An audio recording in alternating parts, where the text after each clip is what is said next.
Ryan Mercer, avec ses larges épaules voûtées contre le froid de la nuit, traînait péniblement le long du pavé fissuré. Une autre journée de 12 heures à entretenir les régulateurs atmosphériques de la ville l'avait laissé épuisé, son corps musclé réclamant le confort de son petit appartement. La lueur turquoise néon de l'hôpital extraterrestre projetait des ombres étranges dans la ruelle déserte.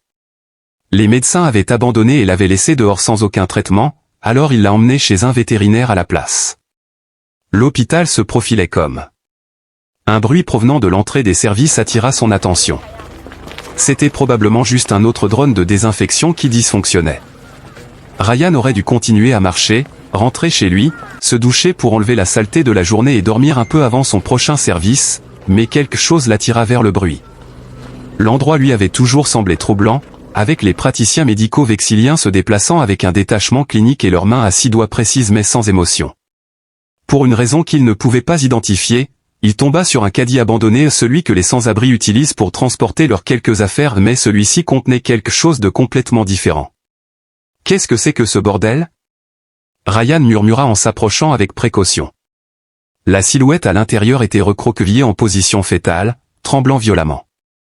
Ce n'était pas humain, comme il était immédiatement évident à partir de la peau pâle, presque translucide, qui semblait réfléchir la lumière néon. Alors que Ryan s'approchait, la créature se déplaça légèrement, et une cascade de cheveux argentés et blancs pendait au bord du chariot. Et le souffle de Ryan se coupa dans sa gorge alors qu'il murmurait « Ça va ». La silhouette se tourna et sa beauté d'un autre monde le fit halter. Son visage était délicatement structuré avec des pommettes hautes et un petit menton pointu, mais ce furent ses yeux grands, en forme d'amande et d'un turquoise luminescent qui semblait briller de l'intérieur qui attirèrent vraiment son attention. « Ils ont dit que j'étais trop malade » murmura-t-elle, sa voix comme le vent à travers des carillons en cristal, pas digne de leurs soins. Ses doigts fins s'accrochèrent à un. Ryan, sa colère montant dans sa poitrine, jeta un coup d'œil à l'entrée arrière de l'hôpital et se demanda qui l'avait abandonné là. Les Vixilliens étaient célèbres pour leur technologie médicale de pointe, mais ils étaient également notoires pour leurs analyses de coûts-bénéfices cruelles. Elle était visiblement bouleversée lorsqu'il cria « Je l'exige » avant de lui jeter sa veste dessus. Les médecins ont dit que ma condition était terminale, et ils ont dit que mes ressources étaient inefficaces. Ryan passa une main dans ses cheveux noirs, contemplant ses options. Il ne pouvait pas l'abandonner ici, ce n'était même pas possible. Mais que pouvait-il faire? Il n'était qu'un technicien de maintenance, pas un médecin. Puis il a eu une idée, Kazara pourrait peut-être l'aider. Kazara n'est pas un vétérinaire typique, c'est en fait un arcturien et il s'occupe de toutes sortes d'espèces non humaines. Ryan comprenait comment cela pouvait sembler, mais Kazara avait la réputation de s'attaquer à des cas que personne d'autre n'avait osé aborder. Ryan, un vétérinaire pour animaux, hocha la tête maladroitement. Je sais que ça semble fou, mais Kazara comprend la xénobiologie mieux que n'importe quel médecin que j'ai rencontré. Plus important encore, il ne refuse pas les patients. Les yeux de la femme extraterrestre s'élargirent de surprise. Je n'ai pas d'alternative. Quel est ton nom? Demanda Ryan en la soulevant doucement du chariot. Elle ne pesait presque rien, mais son corps irradiait une chaleur étrange et agréable. Alors qu'il s'éloignait de l'hôpital, Ryan ne pouvait s'empêcher de remarquer à quel point elle était bien contre sa poitrine et comment ses doigts se recroquevillaient avec confiance dans sa chemise. Un mélange de protectivité et de férocité l'envahit, et il devint déterminé à ce que cette belle créature abandonnée ne meure pas ce soir, du moins pas s'il pouvait y faire quelque chose. Vonra, répondit-elle, ses cheveux argentés tombant sur son bras. Je m'appelle Vanra. Je suis Ryan, répondit-il, l'enveloppant encore plus étroitement dans sa veste. Tiens bien, la clinique de Vonra Kazara est à environ 20 minutes d'ici.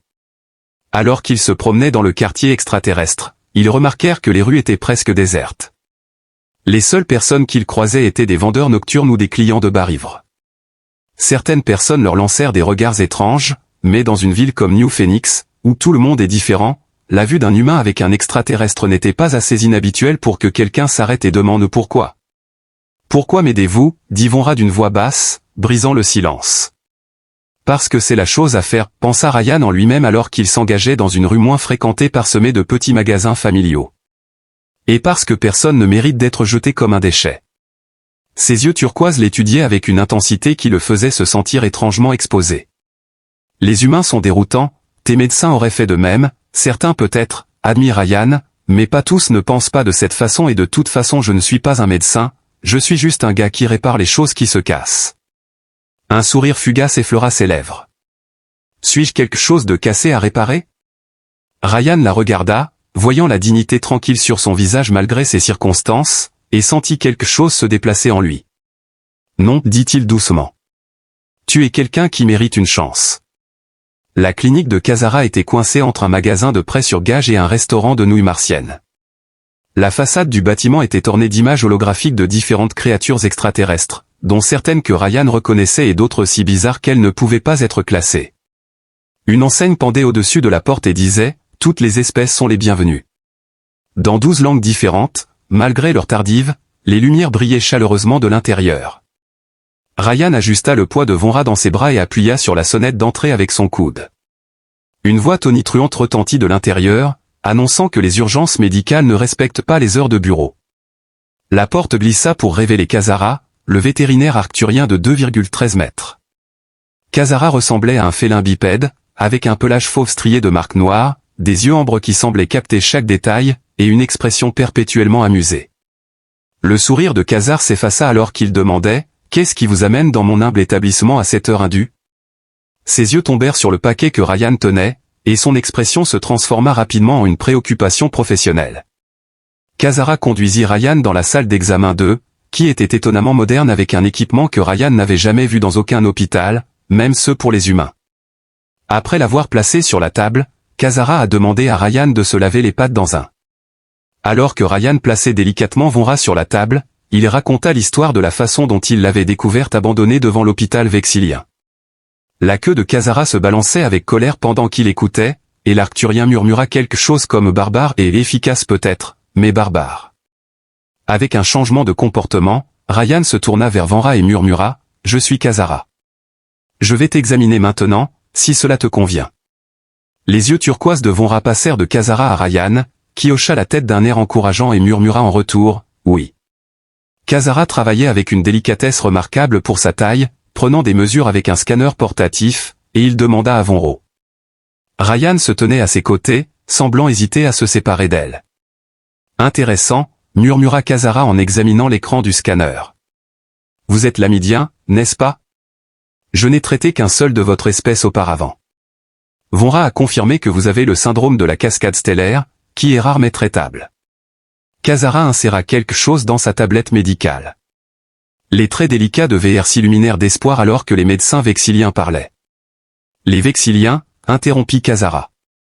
D'un mouvement désinvolte de l'oreille, il rejeta l'idée qu'ils soient de bons chirurgiens mais de mauvais guérisseurs. Il se tourna vers Ryan, disant « Je peux l'aider, mais j'ai besoin d'un ingrédient difficile à obtenir par des voies conventionnelles. » Ryan croisa les bras et demanda « Quel genre d'ingrédient évoquez-vous » Les moustaches de Kazara s'affaissèrent légèrement, mais Ryan plissa les sourcils en écho des algues phosphorescentes des cheminées hydrothermales d'Europa, qui contiennent des composés capables de stabiliser son état. Kaza acquiesça, mais Ryan sentit un nœud dans sa poitrine en plongeant son regard dans les yeux brillants de Vonra, il savait que les Villiens avaient raison à ce sujet. « Je m'en occuperai, » dit Ryan fermement. Kazara hocha la tête, sans surprise. « J'espérais que vous pourriez mentionner que je connais quelqu'un qui peut aider un commerçant nommé Dex. Il sort du Nebula, une boîte de nuit infâme dans le quartier des aliens, connue pour sa clientèle exotique. » Très bien, dit le vétérinaire avec un sourire complice au coin de sa bouche féline, mais elle aura besoin de ses médicaments toutes les 6 heures.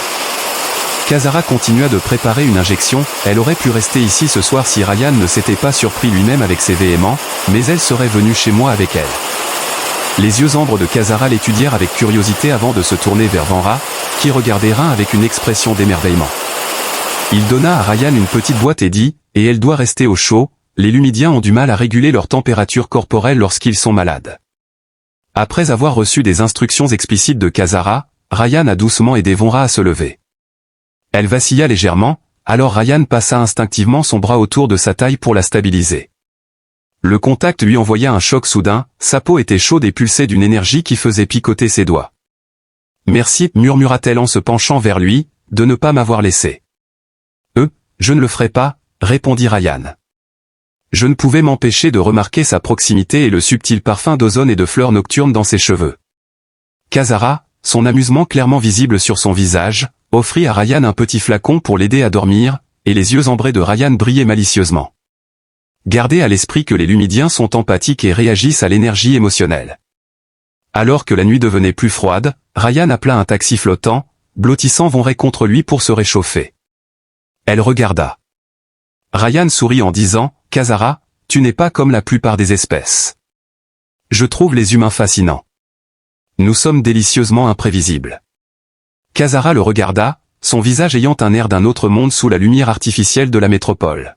« Votre compagnon est étrange, dit-elle. »« C'est vrai, confirma Vonra, son regard intense se fixant sur son visage d'une manière qui fit battre son cœur plus vite. « Je peux sentir ton inquiétude, ta détermination c'est intense. » Ryan se souvint des remarques de départ de Kazara sur les Lumidiens étant empathiques et ressentit une montée de honte. Vonra pouvait-elle percevoir les autres émotions qu'il tentait d'enterrer? Heureusement, un taxi flottant vint le sauver de la nécessité de répondre. Alors qu'il s'installait sur la banquette arrière, Ryan prit pleinement conscience de chaque contact entre Vonra et lui. La nuit serait sans aucun doute pleine de défis. Le studio d'une chambre de Ryan, une structure pré-guerre convertie avec des murs en briques et des planchers en bois, était simple mais confortable. En entrant le code d'entrée, il réalisa soudain à quel point il était mal préparé pour les invités, surtout pour quelqu'un d'aussi extraterrestre que Vera. Ce n'est pas grand-chose, dit-il avec des excuses, mais c'était chez lui. Vonra entra, ses yeux brillants scrutant tout, les meubles en désordre, le mur de livres une rareté à l'air numérique et l'atmosphère partiellement assemblée. Ryan sourit étrangement satisfait par son évaluation, et il se rendit dans sa chambre pour récupérer un t-shirt gris doux et un pantalon de survêtement à cordons. Ils seront énormes pour toi, mais ils sont propres. Vonra accepta les vêtements avec un hochement de tête reconnaissant, et elle semblait chercher le mot juste en pause, apparemment pour exprimer sa gratitude. Les pièces du régulateur étaient éparpillées sur sa table à manger. C'est tout simplement merveilleusement humain, dit-elle, sa voix musicale portant une note de fascination. R. Imprévu. Vous pourriez demander, pourquoi imprévu? Les humains ont une réputation, demanda Ryan, se tournant pour lui donner de l'intimité pendant qu'elle se changeait. Égoïste, volatile, imprévisible, répondit-elle, sa voix légèrement étouffée alors qu'elle enfilait le t-shirt. D'accord, tu peux te retourner maintenant, non? Ryan éclata de rire. Ryan le fit et sa respiration se coupa à la vue de Vonra dans ses vêtements, ce qui l'affecta d'une manière qu'il n'avait pas anticipée. Le t-shirt tombait lâchement sur son corps mince, glissant d'une épaule pour révéler une peau qui semblait scintiller faiblement dans la faible lumière de l'appartement. Le pantalon de survêtement était enroulé plusieurs fois à la taille et aux chevilles. Mieux? Elle hocha la tête en réponse à sa question surprise, mais ses genoux fléchirent et elle vacilla de manière incontrôlable. Ryan se précipita en avant pour la rattraper juste à temps, murmurant « Ouah » doucement en soutenant son poids et sa peau. Se sentait chaud contre sa peau, trop chaud, allons te mettre sur le canapé. Alors qu'il l'aidait à s'allonger, Ryan ne pouvait s'empêcher de remarquer que sa respiration était devenue laborieuse et que sa peau brillait maintenant d'une lumière intérieure intense qui pulsait de manière irrégulière. « Vonra, que se passe-t-il » il demanda, inquiet. « J'ai besoin de quelque chose pour stabiliser le cycle, » dit Ryan, la voix teintée de panique alors qu'il cherchait désespérément l'ordonnance que Kazara lui avait donnée. Ses mains tremblaient alors qu'il se préparait à s'injecter le médicament, mais il espérait que cela pourrait aider à ralentir le processus.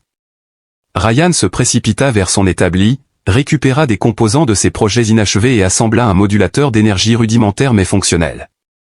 C'est conçu pour stabiliser les régulateurs atmosphériques pendant les surtensions, expliqua-t-il en revenant auprès de Vonra, précisant que c'était son travail de réguler les systèmes énergétiques.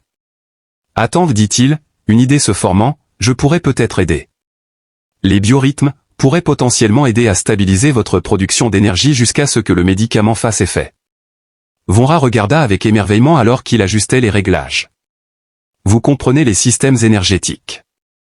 C'est ce que je fais, répondit Ryan, plaçant soigneusement l'appareil près de son cœur. Maintenant, cela pourrait sembler étrange. Lorsqu'il activa le modulateur, Vonra retint son souffle, son dos se cambrant légèrement. Le pouls erratique de sa peau se stabilisa progressivement. La lueur devint plus uniforme, projetant une douce lumière lunaire qui illuminait ses traits. Ça fonctionne. Ryan expira, les yeux écarquillés de soulagement. Il sentit une vague de soulagement l'envahir en pensant, Dieu merci, tu m'as fait peur. Vonra, qui étudiait son visage avec une curiosité nouvelle, demanda, bien sûr, nous pouvons. Ryan répondit, quel genre d'histoire raconte-t-il sur nous? Avec un petit sourire aux lèvres. Vous êtes dangereux, imprévisible, et vos émotions sont trop intenses. Que penses-tu? Ryan demanda, soudainement très conscient de la proximité entre eux, sa luminescence projetant tout dans une lumière douce et intime. Sa voix se fit un murmure en parlant. Je crois qu'ils n'ont pas réussi à saisir pleinement le pouvoir envoûtant de cette chaleur. Comme si réagissant à ces mots, les lumières sous sa peau s'intensifièrent, créant des motifs de lumière qui dansaient sur son corps comme des constellations mouvantes dans un ciel vivant. Ryan murmura avec émerveillement, « Tu es magnifique. » Les yeux de Vonra s'élargirent d'étonnement, « Tu peux voir les motifs. » Tu brilles comme les aurores boréales, expliqua-t-elle avec un sentiment d'émerveillement dans la voix, « C'est ainsi que mon peuple communique nos émotions les plus profondes en ce moment. » Elle jeta un coup d'œil aux motifs tourbillonnants sur sa peau. Des motifs sur sa peau, un flush de bleu plus profond teintant ses joues en ce moment, j'exprime de l'attirance. Le mot flottait dans l'air entre eux, chargé de possibilités, et la bouche de Ryan se dessécha. Ton énergie émotionnelle est enivrante, répéta-t-il, sa voix se perdant. Nous, Lumidiens, percevons les émotions comme des couleurs et des textures. Eux, les tiennes sont comme toucher une étoile. Vonra chercha une comparaison, et Ryan tendit prudemment ses doigts, flottant juste au-dessus des motifs luminescents sur son bras. Elle admit que ses sentiments étaient intenses, bruts et potentiellement dangereux. Au moment où ses doigts touchèrent sa peau, une vague de sensations les traversa. Des motifs de lumière surgirent et tourbillonnèrent en réponse à son toucher, comme de l'eau réagissant à un champ magnétique. Oh, mon, souffla Vonra, les yeux écarquillés, c'est quelque chose que je n'ai jamais expérimenté auparavant. Ryan, inquiet de lui faire mal, demanda, qu'est-ce que c'est? Vonra expliqua, sa voix remplie d'émerveillement, nous pouvons partager de l'énergie. C'est rare même parmi les miens de voir une telle résonance avec un autre être. Elle traça doucement ses doigts le long de sa mâchoire, le touchant d'une manière qui lui donnait l'impression que la lumière du soleil coulait dans ses veines. Ryan ressentit une sensation chaude comme si la lumière du soleil coulait directement dans ses veines. Cette connexion, murmura-t-elle, est précieuse et sacrée pour mon peuple. Submergé par un mélange indescriptible de désir et de quelque chose de plus profond, Ryan tourna son visage vers sa paume et murmura, « S'il te plaît, reste avec moi ce soir. Ce n'est pas seulement parce que tu es malade, je veux que tu sois témoin des motifs de lumière à travers Vonra. » Ryan et Vonra étaient enlacés dans le lit alors que la lumière du matin filtrait à travers ses stores. La nuit avait été une découverte l'un de l'autre qui transcendait les limites physiques. Une énergie avait circulé entre eux, créant des sensations qu'aucun des deux n'avait jamais éprouvées auparavant. Pour Ryan, c'était comme toucher l'électricité sans la douleur. La peau avait pulsé une fois brillamment, illuminant la pièce comme un éclair silencieux. « Oui, répondit-elle simplement, je resterai. » Ryan regardait Vonra dormir, sa radiance s'estompant en une douce lueur alors que ses cheveux argentés se déversaient sur son oreiller comme la lumière de la lune. Il n'avait jamais ressenti une connexion aussi profonde avec un autre être vivant humain ou autre comme s'il avait reconnu quelque chose d'essentiel et de véritable en elle. Leur bourdonnement communicatif continuait sans interruption. Reposant fermement sur la table de nuit, Ryan tendit délicatement la main pour le toucher, prenant soin de ne pas réveiller Vonra. L'expression anxieuse de Kazara trahissait son compagnon félin. Ryan remercia les étoiles d'avoir exaucé sa prière, mais maintenant il devait agir immédiatement. Les autorités de Vexilia ont suivi la signature énergétique de Vonra jusqu'à votre district et effectuent une fouille, prétendant qu'elle a échappé à la quarantaine et représente un risque pour la santé publique. Les yeux ambrés de Kazara se plissèrent alors qu'elle fronçait les sourcils, rejetant la revendication comme un non-sens bureaucratique destiné à couvrir leurs actions négligentes.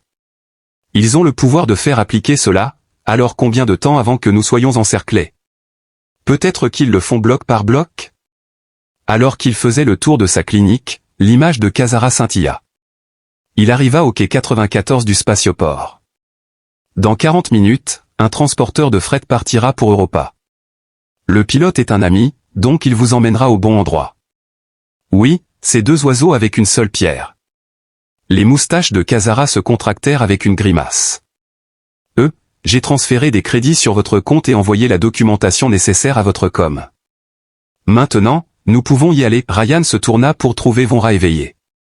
Ses yeux turquoises s'élargirent d'inquiétude alors qu'elle parlait. Je l'ai entendu dire, lève-toi, le t-shirt qu'elle portait, son t-shirt avait glissé d'une épaule et ils viennent pour moi. Ryan rassembla rapidement un sac de sport et le remplit d'articles essentiels, nous étions sur le point de partir. Vanra glissa hors du lit, ses mouvements non entravés par son état. Ryan interrompit, lui offrant une combinaison qu'il avait achetée sur un coup de tête mais jamais portée. Elle serait grande pour elle, mais c'est mieux que son t-shirt surdimensionné, alors je lui propose. Leurs regards se croisèrent, et Ryan s'arrêta dans ses préparatifs alors que le poids des mots de Vanra s'enfonçait, et que ressens-tu à ce sujet? Quelque chose passa entre eux, une compréhension plus profonde que les mots. Les motifs luminescents sur la peau de Vanra pulsèrent une fois avec éclat avant de se stabiliser en une lueur constante. Hier soir, murmura-t-elle. Que s'est-il passé entre nous sur mon monde? Je sens que l'univers a parfois des plans étranges et merveilleux, dit-elle avec un sourire qui changea son visage, tandis que Ryan traversait la pièce en 3 pas, l'embrassant. Puis, comme il l'avait prédit, une vague de un courant électrique parcourut entre eux alors que leurs émotions déferlaient. Quand tout cela sera terminé, nous parlerons de ces plans, dit-il en pressant son front contre le sien. Mais pour l'instant, nous devons courir. Ils s'habillèrent rapidement, et Ryan rassembla les médicaments que Kazara lui avait donnés, ainsi que son modulateur d'énergie fait maison, qui avait fonctionné mieux qu'il ne l'avait espéré.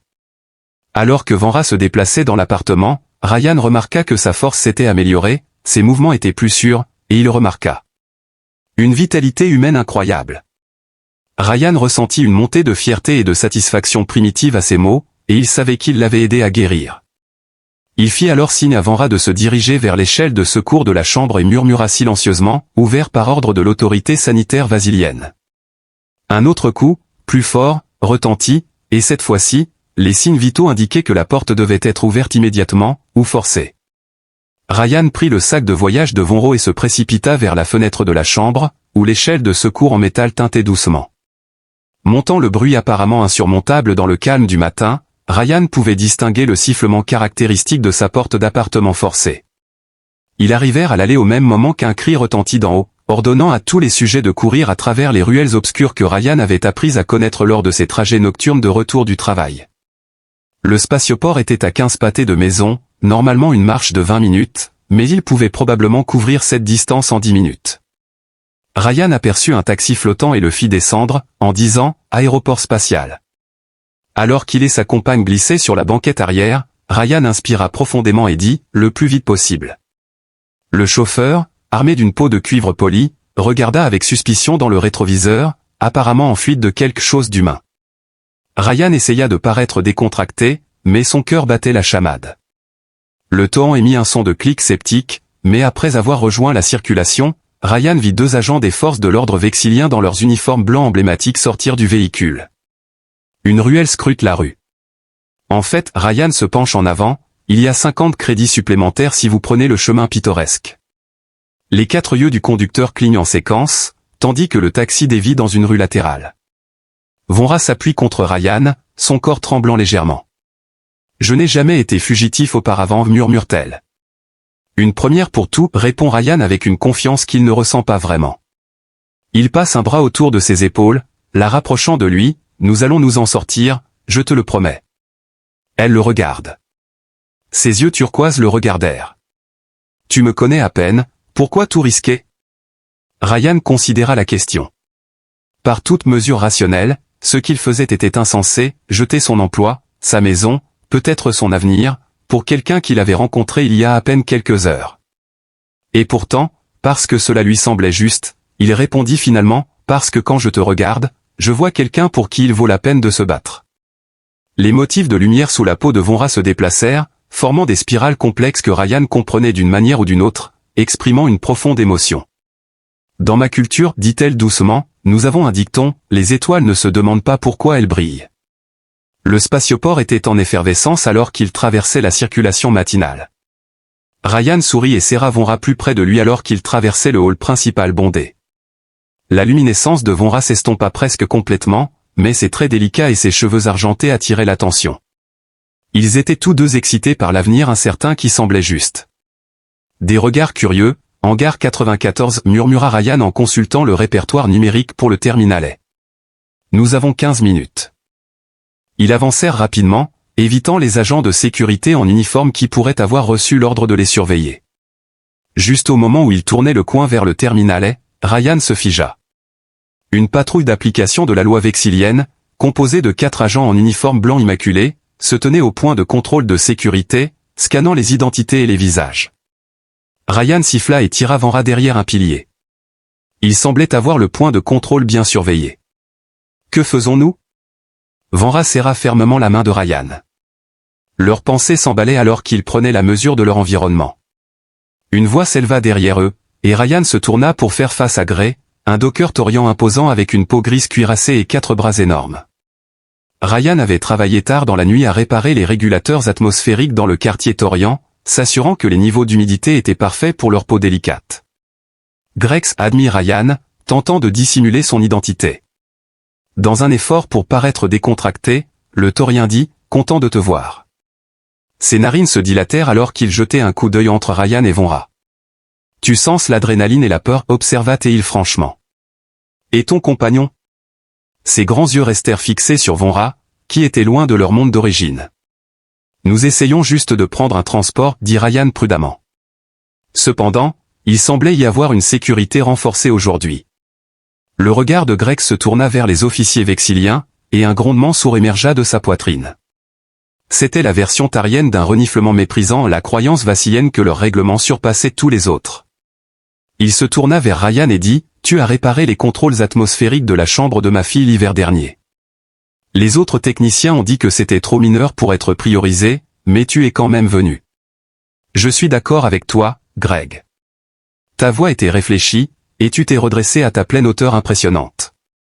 Attends une seconde. » Avant que Ryan ne puisse répondre, Greg se dirigea lourdement vers un groupe de dockers, un mélange de taurans, d'arcturiens et de quelques humains. Il y eut une brève conversation intense, et Vanra demanda « Que se passe-t-il » Chuchota « Je ne suis pas sûr à voir Ryan. » Puis, tout à coup, il y eut un tumulte près de la zone de traitement des cargaisons. Un conteneur était tombé, libérant ce qui ressemblait à une cargaison vivante et frétillante sur tout le sol. Les officiers vexiliens se précipitèrent pour contenir la situation, tandis que les passagers criaient et sautaient pour se mettre à l'abri. Un Grex revint à ses côtés, et il expliqua, avec une touche d'humour, que les Galnides étaient inoffensifs, mais de grande distraction.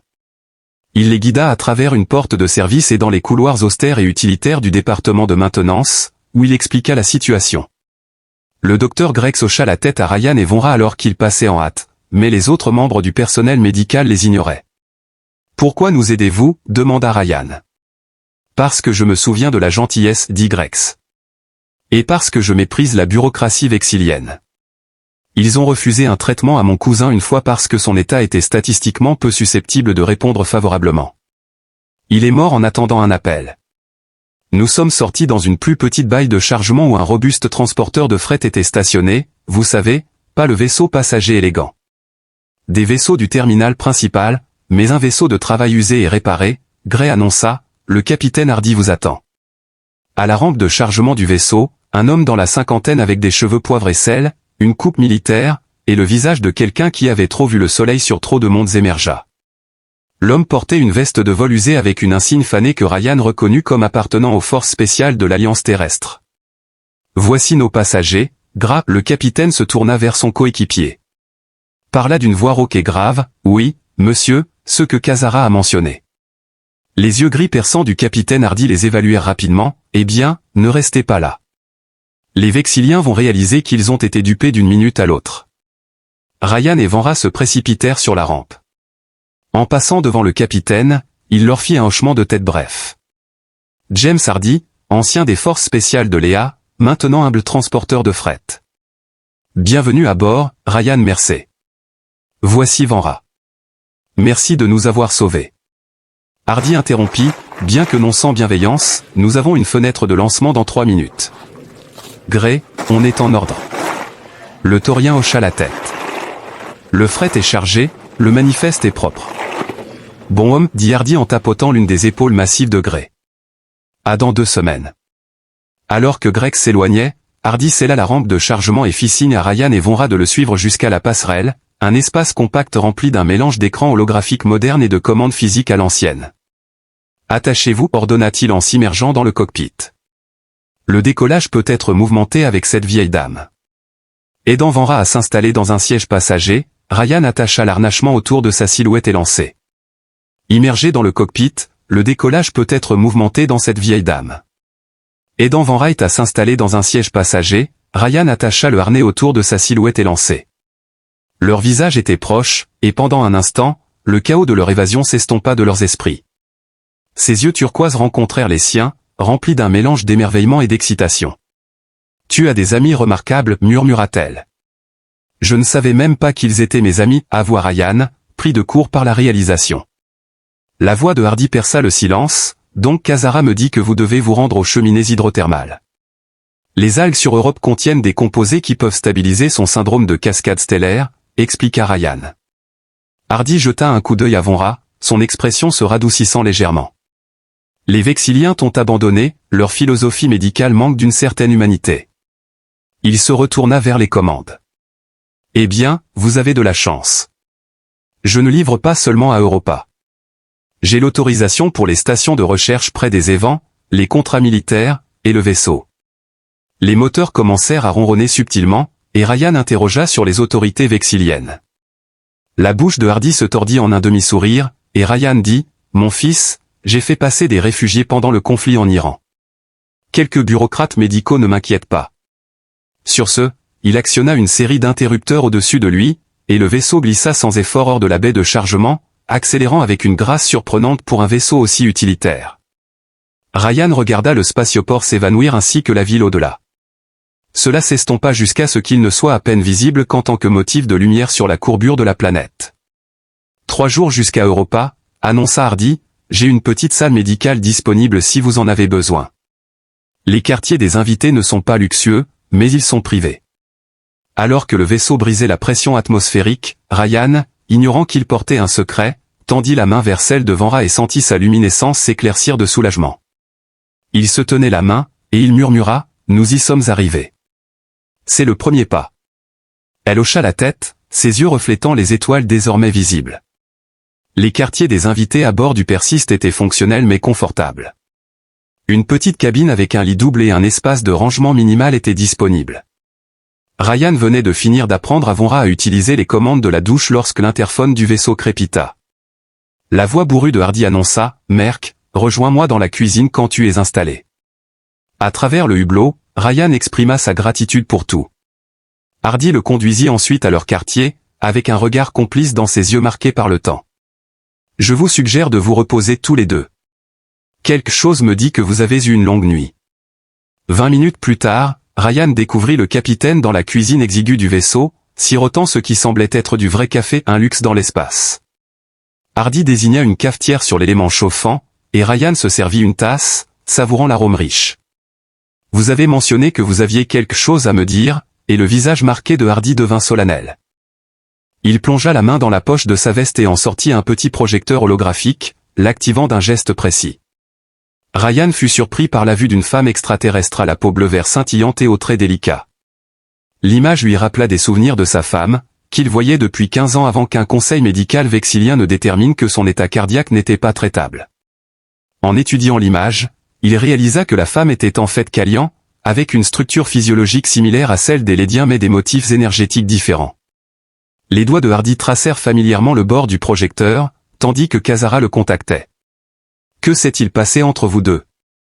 Je n'ai pas pu dire non, c'était comme si l'univers m'offrait une seconde chance. Ryan demanda doucement, que s'est-il passé? La mâchoire de Hardy se serra, au moment où j'ai découvert un traitement alternatif, il était trop tard. Il désactiva le projecteur, le remettant soigneusement dans sa poche. C'est pourquoi je te dis cela, ne perds pas de temps, quand tu trouves quelque chose de rare dans cet univers, accroche-toi Y de toutes tes forces. Ryan hocha la tête, comprenant le poids du conseil de Hardy. Nous ne nous connaissons que depuis peu de temps, mais on dirait une éternité. Comme si tu l'avais connu depuis toujours, Hardy sourit faiblement. Oui, c'était pareil avec Niela. Ces connexions interespèces brûlent plus intensément et plus rapidement, et les scientifiques ont des théories sur les schémas d'énergie complémentaires et toutes ces absurdités. Il haussait les épaules en disant, tout ce que je sais, c'est que ce que j'ai ressenti était réel. Avoir été ensemble a-t-il présenté des défis?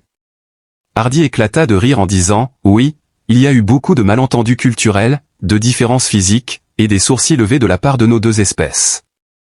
Ryan absorba cela en pensant à Vonra qui l'attendait dans leur cabine et à la connexion qui s'était formée entre eux si rapidement. Hardy saisit une petite trousse médicale sur le comptoir et dit « C'est un stabilisateur temporaire pour son état. Cela pourrait aider jusqu'à ce que nous atteignions Europa. » Ryan accepta la trousse avec gratitude et remercia Hardy pour tout. Hardy le renvoya et lui dit de retourner auprès d'elle et de Mercer, quoi que vous soyez en train de vivre. À son retour dans la cabine, Ryan découvrit Vonra recroquevillé sur la couchette. Sa luminescence vacillait de manière erratique, la sueur perlant sur son front pâle, et sa respiration était haletante. Alarmé, il se précipita à ses côtés, se demandant ce qui se passait.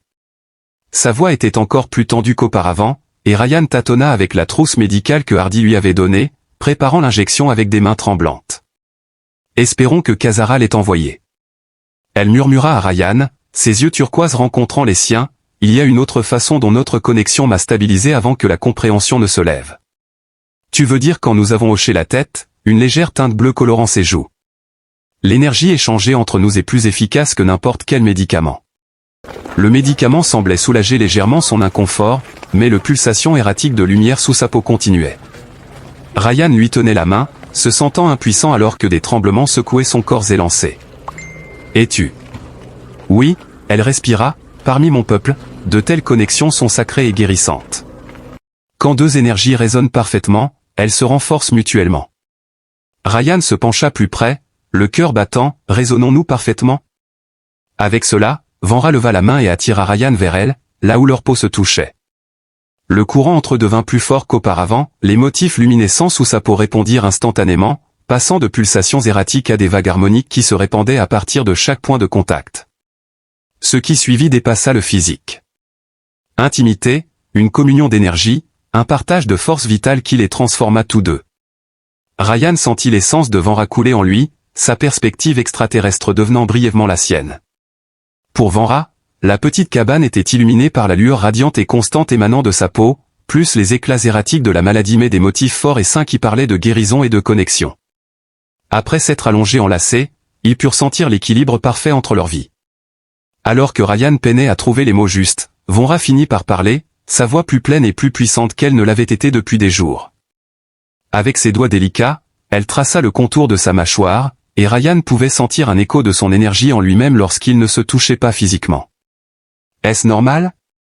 Ryan demanda, les yeux écarquillés de curiosité. « C'est rare même parmi les miens, une résonance permanente, » admit-elle. « Il y a autre chose, quelque chose d'inattendu. » Ryan réalisa alors qu'il ressentait une présence chaleureuse dans son esprit qui n'avait jamais été là auparavant, un sentiment de Vendra qui allait au-delà du physique. « Qu'est-ce que c'est ?» Vonra demanda, sa voix remplie d'émerveillement. « Une nouvelle signature énergétique ?» chuchota TL, ses yeux s'élargissant de compréhension. « Notre résonance a créé une nouvelle vie. » Ryan resta sans voix devant la révélation. Un enfant, moitié humain et moitié lumidien, était né quelque chose qui aurait dû être biologiquement impossible mais leur connexion unique avait transcendé ses limitations. Je ne comprenais pas. Il ne commença pas, et elle non plus, mais elle murmura quelque chose comme « Ces croisements sont si rares, mais notre résonance est un anything ever experienced. » Le choc initial de Ryan céda rapidement la place à une tempête de protection intense et de joie alors qu'il la serra contre lui, son cœur battant la chamade avec des émotions trop compliquées pour être mises en mots. « Oh mon Dieu, je suis tellement heureux !» dit-il, pressant son front contre le sien. « Nous allons avoir besoin de cette halle plus que jamais. » La lumière de Vonra pulsa de joie, et un chasé pour. La surface gelée d'Europa scintille sous un manteau de glace bleu-blanc persistant, et nous trois pouvons être vus scrutant à travers le hublot la forme colossale de Jupiter, qui domine le ciel. Les tempêtes de Jupiter, avec leur faible lumière ambrée se reflétant sur les plaines glaciaires de la Lune, approchent de la station de recherche Europa Alpha, comme l'a annoncé Hardy, ses doigts tournoyant sur les commandes, et nous avons un problème. Le système de communication crépitait avec un message automatisé avertissant d'une quarantaine imminente à la station de recherche Europa Alpha.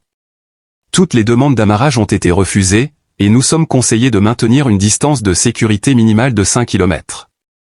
Hardy, visiblement frustré, murmura entre ses dents, « Les Vexiliens ont dû anticiper notre arrivée ici. » La peur dans l'estomac de Ryan est palpable. Y a-t-il une autre station que nous pourrions essayer ? Les 3 stations de recherche sont connectées au même réseau, donc si l'une est verrouillée, elles le sont toutes.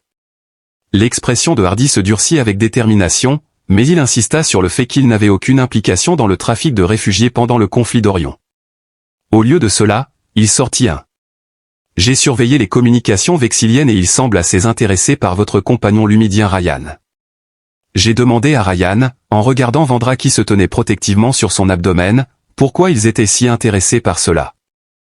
Le visage félin de l'Arcturien est apparu à l'écran, communiquant clairement avec le capitaine, je suppose que vous avez rencontré des complications. Quarantaine vexilienne. Nous avons besoin d'alternatives. Les moustaches de Kazara se sont agitées avec inquiétude. En raison de la déclaration de Kazara, il devrait être biologiquement impossible pour vous deux d'avoir accompli ce que vous avez fait. Les vexiliens sont intéressés à vous étudier, surtout l'enfant Ryan, qui s'est rapproché de Vonra de manière protectrice. Cependant, cela ne se produit pas, et Kazar est d'accord. Par conséquent, j'ai contacté quelques anciens collègues. Il y a un vaisseau de recherche indépendant qui étudie actuellement les évents thermiques dans l'hémisphère sud d'Europa, en dehors de la juridiction vexilienne. Hardy hocha la tête et dit, envoyez-moi les coordonnées, et nous prendrons contact. 3 heures plus tard, il flottait au-dessus d'une énorme fissure dans la surface glacée d'Europa, une cicatrice sombre dans le paysage autrement blanc. En dessous, le vaisseau de recherche autonome Curiosity nageait dans l'eau liquide sous la glace, ses lumières scintillant comme de faibles piqûres bleues dans l'obscurité. Ils ont accepté de nous aider, expliqua Hardy alors qu'il se préparait à descendre, le docteur. Amish fournira l'accès aux évents et l'équipement nécessaire pour récolter les algues, mais nous devrons plonger. Leur submersible est spécifiquement conçu à des fins de recherche, pas de récolte. Ryan examina le costume environnemental que Hardy avait fourni, qui est un modèle de qualité militaire avec une protection renforcée contre la pression et la température extrême. Je n'ai jamais fait de plongée en haute mer auparavant. C'est comme réparer des régulateurs atmosphériques, mais en plus humide et avec plus de façons de mourir, dit Hardy avec un sourire qui ressemblait à du riz, ce que Ryan trouva réconfortant. Vonra s'approcha d'elle avec une lueur inquiète, et Ryan et Hardy dirent en même temps que la pression était trop forte pour être supportée. MTO Ryan la rassura plus doucement, prenant ses mains dans les siennes, je vais m'assurer que nous obtenions ce dont nous avons besoin. La descente vers la curiosité était stressante mais sans incident. Dr Amish, une femme intelligente et pragmatique avec des cheveux noirs striés de gris, les accueillit avec une efficacité rapide. Les vexiliens n'ont aucune autorité ici, mais ils sont persistants. Elle avertit qu'il ne nous reste qu'environ 6 heures avant qu'ils ne convainquent l'Alliance terrienne d'étendre la quarantaine à ses coordonnées. Après cela, elle les guida vers la baie de plongée du vaisseau, où 2 véhicules élégants en forme de crabe les attendaient. Les évents thermiques sur Europe se trouvent à 3000 mètres sous la surface, et le docteur Amish a indiqué que pour garantir la diversité génétique, il est nécessaire de prélever des échantillons de 3 évents distincts, car les algues prospèrent dans les panaches riches en minéraux qui en émanent. Ryan était sur le point de monter à bord du submersible quand Vanra lui prit doucement le bras et murmura « Attends ». Elle posa sa main sur son abdomen, où sa signature énergétique unique pulsait régulièrement, et Ryan la rapprocha de lui, leurs fronts se touchant alors qu'ils se connectaient à travers leur lien éternel. C'est ta force, ta détermination et ton humanité. Cela te ramènera vers nous. La plongée était terrifiante, plongeant dans une obscurité totale, illuminée uniquement par les lumières du submersible et les créatures bioluminescentes occasionnelles flottant comme des visiteurs fantomatiques. À 3000 mètres, d'énormes cheminées noires émergèrent, crachant de l'eau surchauffée et des minéraux dans les profondeurs glaciales. Entourés par des colonies d'algues phosphorescentes qui émettaient une lumière bleu-vert troublante. Ryan a minutieusement collecté des échantillons de 3 évents distincts conformément aux instructions du docteur Amish. Avec la chaleur et la lumière constante de Vonra le guidant à travers l'obscurité suffocante, la montée a semblé une éternité, mais elle en valait enfin la peine. À chaque mètre qui passait, il se rapprochait de la sécurité, mais il se rapprochait aussi de l'horloge qui tic-tac de la quarantaine vexilienne. Alors qu'ils accostaient enfin, rit. Le docteur Amish tendit à Ryan un conteneur scellé contenant les composés dont Vonra avait besoin. Elle les trouva fascinants car ils ne se contentent pas de traiter les symptômes, ils réécrivent en fait les voies énergétiques endommagées. Avec une application appropriée, ces composés pourraient être un remède permanent. Soudain, l'alarme de proximité du vaisseau retentit, et la voix de Hardy résonna dans l'intercom. Un vaisseau d'application vexilien approchait, et nous devions agir rapidement. Le docteur Amish remit à Ryan le traitement, et 3 doses devraient stabiliser définitivement à la fois elle et l'enfant. Ses yeux s'adoucirent alors qu'elle considérait les implications. Alors qu'ils émergeaient de l'océan souterrain d'Europa et grimpaient à travers la fissure de glace, Ryan pouvait voir le vaisseau vexillien s'approcher, un prédateur blanc et élégant contre le noir de l'espace. Hardy marmonna quelque chose alors qu'ils accostaient avec insistance, tout le monde à bord maintenant. Le voyage de retour fut un tourbillon de tension et d'urgence, mais Ryan promit de s'occuper des enfants. Une fois que vous serez sur le pont, Hardy utilisera l'énorme gravité de Jupiter pour vous lancer loin d'Europa à des vitesses que le vaisseau vexillien ne pourrait espérer égaler. Ils vont nous suivre, j'en suis sûr, mais je connais des gens dans l'Alliance terrienne qui peuvent nous aider à vous mettre en sécurité, avertit Hardy alors qu'il traçait une route loin du système jovien. La luminescence d'Enra s'est complètement stabilisée, les motifs sous sa peau coulant avec une beauté harmonieuse. Ça fonctionne, murmura-t-elle, les yeux écarquillés d'émerveillement.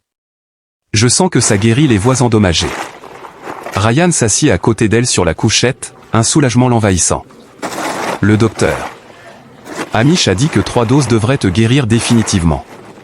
Ils commencèrent donc à administrer le traitement dérivé des algues dans leur cabine. Les effets d'Enra furent immédiats et dramatiques. Et l'enfant ? Ryan demanda, sa main reposant sur son abdomen. Il pouvait sentir la petite vie qui y grandissait, sa signature énergétique étant un mélange parfait de vitalité humaine et de luminescence lumidienne.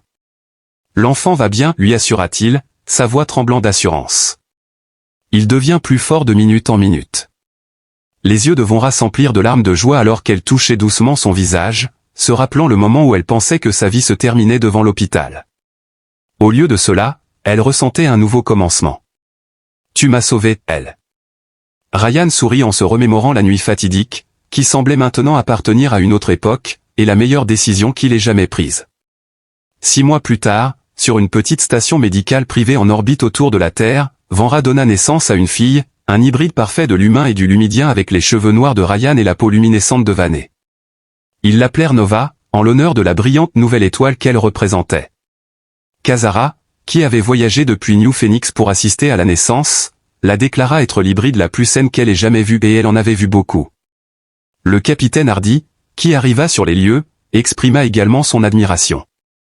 Ryan, qui était devenu une partie inséparable de leur vie, offrit à sa fille une version miniature de son ancien uniforme militaire et dit, d'un ton inhabituellement en colère, « Quand tu seras assez grande, j'espère que tu le porteras pour explorer l'espace. » L'autorité de la santé vexillienne céda finalement lorsqu'elle fut confrontée à des preuves accablantes que leur patiente pauvre en ressources n'était pas seulement en vie, mais avait également donné naissance à une nouvelle vie, ce qui était considéré comme biologiquement impossible.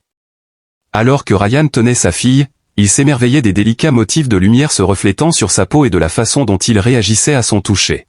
« À quoi penses-tu ? » ?»« Qu'est-ce que tu penses ?» demanda Vonra, ses yeux turquoises brillant de joie en regardant Ryan et leur lien à 3 résonnaient avec une harmonie parfaite.